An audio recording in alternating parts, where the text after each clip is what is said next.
This week's gospel presents us with this strange and kind of quirky figure of John the Baptist, right? This prophet who's out preparing the way of the Lord. Now it's interesting to note, the gospel quotes Isaiah, right, talking about this messenger who's going to come before and prepare the way of the Lord. Isaiah is prophesying 700 years before the time of Jesus and John the Baptist. So 700 years prior, God is warning people, this is what this is going to look like when the Messiah shows up. You're going to hear this voice out in the wilderness saying, prepare a way for the Lord. When John the Baptist shows up, there had been a period of time where there wasn't really any prophecy going on. God had talked in the Old Testament about how there was going to be a drought of prophecy before the Messiah came. And so when John the Baptist shows up out in the wilderness, acting like a prophet, saying prophetic things, looking very much like the prophet Ezekiel from the or the prophet Elijah from the Old Testament, it really got people's attention, which is why they're coming out in droves to see what he has to say. And what is John's message?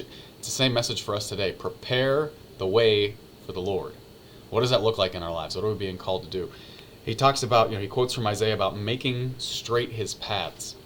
So the idea is a messenger going before, think of like a herald in the old world times, going before the Roman emperor or something like that, warning people, the emperor's coming, clean out the streets, get everything ready, right? Make his paths straight. Get the stuff out of the way that's going to get in his way. Get the stuff away that's going to take away from this figure who's coming.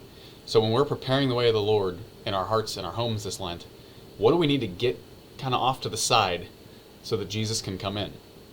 Maybe that might be some of our favorite, traditions are awesome. I love family traditions. I love Christmas traditions. Sometimes we put the traditions in the place of God, right? It's more important that we do this thing that we always do. We always bake cookies, and if we don't bake cookies on this time, then the world's going to end and it's not going to be Christmas.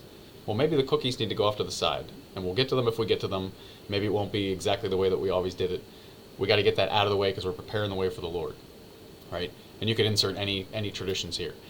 Maybe in your house, like in my house, it's physical stuff you've got to get out. You got to clean out, right? Because Christmas is a time of gift giving. People are going to give you all sorts of stuff.